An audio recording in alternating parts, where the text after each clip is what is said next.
Expand our imagination. Justification for being what you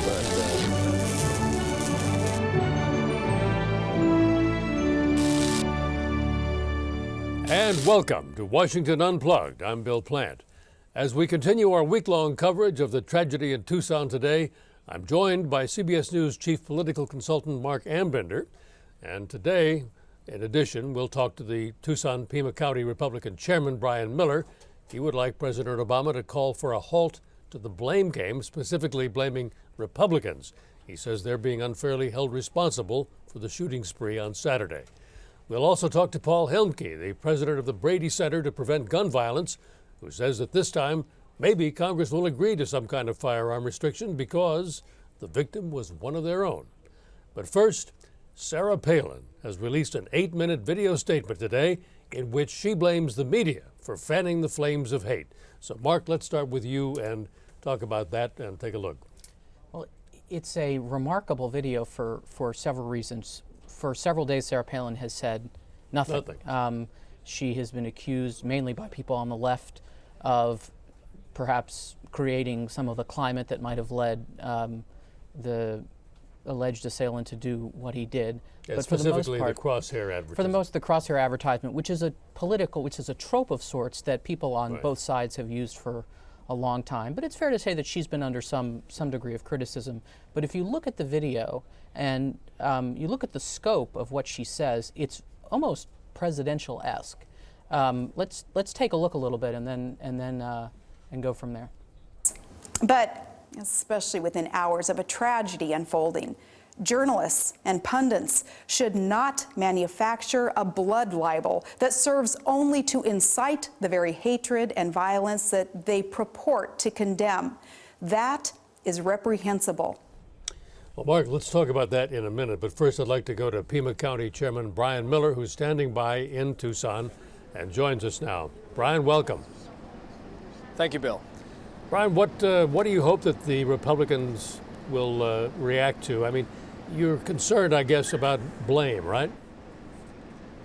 Well, I think now is not the time for blame or political finger pointing. Now's the time for healing, and that is what we're focused on here in Tucson, in Pima County, and throughout the state. And I hope that nationally people can respect that. What do you think, or what do you hope, I guess, the president will say when he's there tonight? I'm hopeful that the president will lead by example. I'm confident that he will, and that he'll ask for people to stop the finger pointing. You know, there's ongoing investigation. The fact is that we don't know motive. Anything that people ascribe motive to is pure conjecture. And I think it's unfortunate that certain people have done that a lot of people have done that, especially leaders in the political realm and on the national level. But we need to focus on the fact that we have our neighbors and our families, and this community is grieving.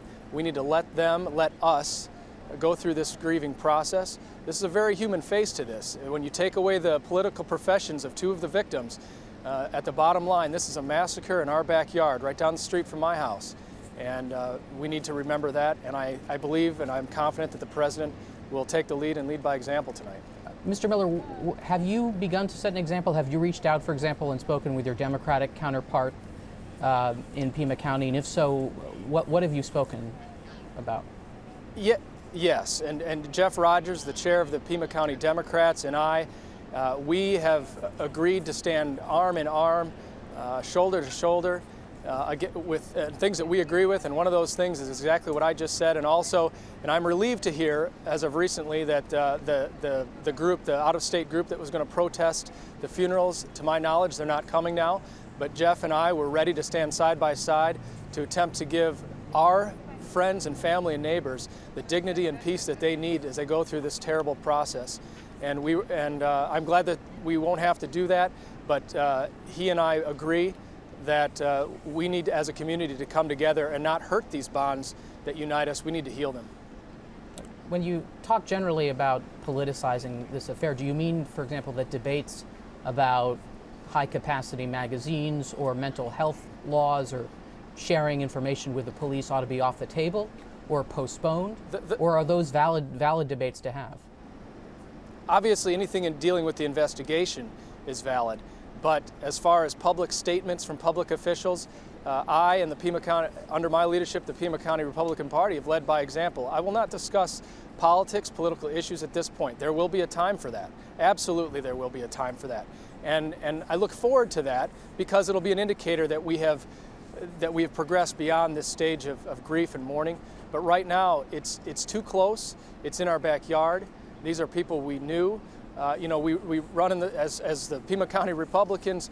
We know these people in the Pima County Democrats, and there's no personal animosity there. And we see that a lot of these folks were victimized, and our neighbors and friends.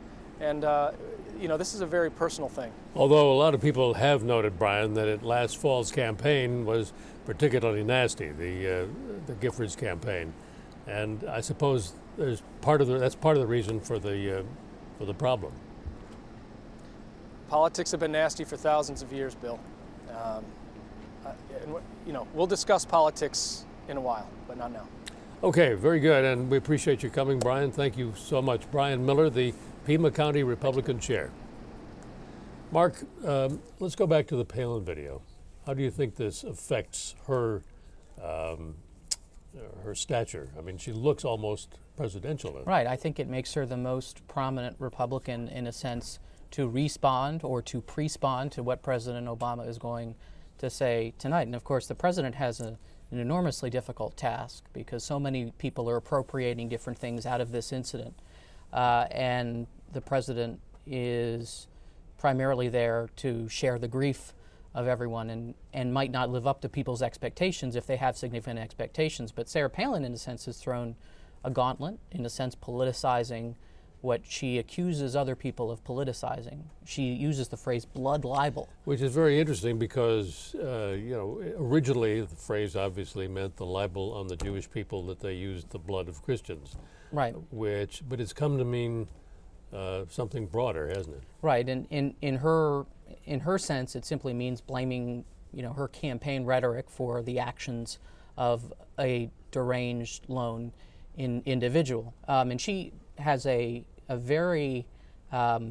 she's very skillful at using events like this and criticism directed at her as a way of not only playing the victim, but in a sense, rousing people to her own cause. You see this over and over again, regardless of what happens with Sarah Palin. So in some sense, what you hear on the video isn't new, but what is new is the setting and the scope of what she says. And there's a strain of optimism throughout it, as you would hear in a presidential address. So be very interested to see the reactions from other Republicans in particular, whether she is able to become, in a sense, the spokesperson for Republicans out of an event like this. Talk about pre-buttles. Unplugged spoke with Democratic Congressman Bob Filner of California yesterday. He has condemned the Tea Party and linked Saturday's shooting to the conservative movement. Our Nancy Cordes noted to him that several Tea Party leaders have come out and said there's no indication that Jared Loughner is affiliated with the Tea Party and that to make these accusations is irresponsible. Take a listen. Well, that in itself is a political statement because they are not taking responsibility for any of the violent rhetoric that they had during the campaign. I mean, Miss Palin would say, we can't retreat, we have to reload. You know about the 20 targeted figures with crosshairs. By saying it was a crazy individual, that relieves them of the responsibility. Sure, he was crazy, but crazy people are especially vulnerable to the kind of hate rhetoric, the delegitimizing of our government officials, the rhetoric that said we have to reload and let's eliminate these people. Congressman Bob Filner demonstrating that this argument has a way of becoming circular. Well, look, a lot of Democrats were the subject and you could say target of a lot of that rhetoric, so they take it very, very personally, and I think that's what you're seeing with Congressman Filner. But in a sense, the Tea Party has a point. They're really, for the most part, with some exceptions, and there are some notable exceptions, the rhetoric they used was heated, but it wasn't out of line with the broad history of American political rhetoric. That doesn't mean, of course, that you can't make an argument that Americans and politicians should think before they speak and should do their best to distinguish themselves in what they say from the rantings of lunatics. But that doesn't at all say that perhaps the Tea Party was responsible or bears some burden of responsibility for this. But I can see why members of Congress, particularly Democrats, are very sensitive to this, because they ran in this environment. Every week they'd be at a campaign event. They'd be accused of being socialist. They'd be accused of being illegitimate. It's very personal to them. And there's now discussion in Congress, of course, about protection for Right. members. There's even one bill to put an enclosure around the gallery. Right. I'm not sure what that says about people's faith in the Capitol Police. One would assume that they would be able to screen out explosives. Today, of course, the U.S. Capitol Police and I've just learned the U.S. Secret Service is also briefing both members of both houses separately, both Republicans and Democrats separately, on security measures, what practically can be done, how to report a threat, what types of communications tend to be more inappropriate, and a basic thing like how do you advance, is the word in politics we call it, but how do you set up an event in a way that makes it marginally more safe for everyone there? You ask a local police officer perhaps to sit there in a squad car. There are some practical things that members of Congress can do that won't cost a lot, but also won't limit their access to people, which is, of course, the sine qua non of their job. Mark, let's welcome Paul Hilmke, the head of the Brady Center to Prevent Gun Violence. Paul, welcome. Thank you. In the wake of this, here's the big question. Does this reignite any kind of fervor in Congress for some kind of firearm restriction legislation? I certainly hope so. I mean, we talk about the history of violence and the history of rhetoric, and the one thing that's different today than was different in the past is the lethality of the weapons that are easily available to the general public. I even go back to the Bobby Kennedy assassination, the George Wallace shooting in the late 60s, early 70s. When Bobby Kennedy was shot, only one person was hit with a bullet in that back corridor in the Ambassador Hotel. When Wallace was paralyzed, only one person was hit at that shopping center. Now, when you go for an assassination attempt, you've got a gun that can get off 30 rounds within 15 seconds. And those are the sorts of issues that I think we need to talk about. Yes, we've got to look at the motive, but when Ronald Reagan and Jim Brady, who were named after, were shot almost 30 years ago, the motive had nothing to do with politics. It was impressing a movie star. So this is personal this time, I think, to Congress. This is one of their own. The other victims are pull at the heartstrings. The fact that it's personal, one of their own, I think, is going to make a difference this time. And the fact that it was a legal purchase. The fact that it was a legal purchase, I think, makes the case how weak our laws are. You can't respond by saying, we just need to enforce the laws in the books. There weren't enough laws in the books to stop this guy. Okay, Paul, but in the last 15 years, the percentage of Americans favoring stricter gun control laws has dropped in the Gallup survey by 34 percentage points. And those numbers just went up 7 points from December, too, on the new poll that you released today. So a lot of that assumes that people know what the laws are. They're asked, should they be more strict, less strict? When you ask people specific questions, if you ask, should we have background checks on all sales of guns at gun shows? Should there be restrictions on assault weapons? Should we limit the number of guns to buy each month? Then you get 75 to 85% supporting those things, and you even get large percents of gun owners and NRA members supporting those. You know, I've noticed that even, as you say, polls of gun owners show that most gun owners are willing to accept reasonable restrictions, for example, mandatory and valid instant background checks. Many gun owners probably aren't familiar with the type of high-capacity magazine that was used in this shooting. I hope not, because they're only good basically for right, killing a lot of people quickly. It is. It's hard to think of another purpose. But my question is that even if public opinion remains on the side of some form of gun control, why has the NRA been so powerful, in a sense, and so effective in scaring Democrats from even speaking up about things like this? I think they're a paper tiger. But what they've successfully done is they've convinced Republicans that the Second Amendment means no restrictions at all, even though that's not what Justice Scalia and the conservatives on the Supreme Court say. They say reasonable restrictions are allowed. So that's the problem on the Republican side. On the Democratic side, they've convinced the Democrats that somehow this is the reason Democrats lost in '94, Gore lost in 2000. One of the things I point out is Bill Clinton, who was the one who pushed the Brady bill, pushed the assault weapon ban, the restriction on high-capacity clips, was reelected in 1996, and he didn't run away from the issue. He had Jim and Sarah Brady at the convention that year. I think they've just fallen into this myth that the NRA is powerful. The NRA spent $15 million in states like Pennsylvania, Ohio, Indiana in 2008 against Obama, and he carried all those states. The people that the NRA endorsed on the Democratic side this election, most of them lost. Yeah, but to call them the people that signed under the gun show loophole bill, Democrats, almost 99% of them won. Yeah, but to call them a paper tiger begs the question of what influence they have over individual members in individual districts. Yeah, they still have a lot of clout. I mean, I'm a former elected official. I was the Republican nominee for U.S. Senate in Indiana in 1998.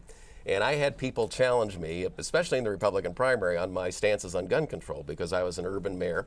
And I carried it when I said, look, I'm doing this because my police chief and my police officers tell me that the bad guys are getting these weapons too easily. It's a law and order issue. Republicans used to talk law and order. They've left that, and the Democrats don't know how to respond. What would you like to hear then from President Obama tonight? Is tonight the appropriate venue or forum to talk about some of these issues? I'm not sure how he's going to craft his speech tonight. That's a challenge for any leader. But the president needs to step up and show some leadership on this issue. If not tonight, very soon. Because, again, you can have all the heated political rhetoric in the world. You can have all these issues. If it weren't for that easy access to those guns. This guy was too dangerous for his algebra class. He was too unstable for the military. But he was able to go into a store and even showing apparently aberrant behavior at the store, able to buy the sort of gun that the military, the sort of ammunition that the military used. That doesn't make sense. People need to realize how weak the gun laws are. The president needs to give us some leadership, and the people need to speak up and push their elected representatives. And I think really if they get some push from the bottom, then we'll get something done. Just one last thing on that point. After the Virginia Tech shootings, not a whole lot was done, but we did get a bill passed that Carolyn McCarthy pushed to give incentives and disincentives to the states to report more records of those who are mentally ill, particularly mentally dangerous.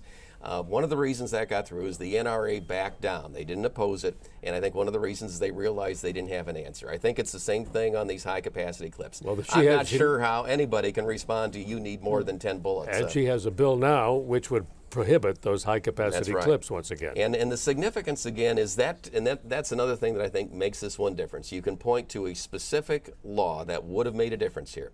We had a law in effect for 10 years till the assault weapon ban expired in 2004 that said you couldn't have clips with more than 10 rounds, and the significance relates directly to what happened that day because he was stopped when he went to change his clip. If he had emptied his clip after 10 rounds instead of after 30 rounds, that's 20 less bullets flying, and since 19 people were hit, that's a lot less people injured. All right. Paul Helmke, president of the Brady Center to Prevent Gun Violence, thank you very much for joining us today. Thank you. And as always, Marc Ambinder, thank you for co-hosting. And thank you for watching Washington Unplugged. Join us again tomorrow at 12:30 and stay with CBSNews.com throughout the day for continuing coverage of the tragedy in Tucson. I'm Bill Plante. Have a good day.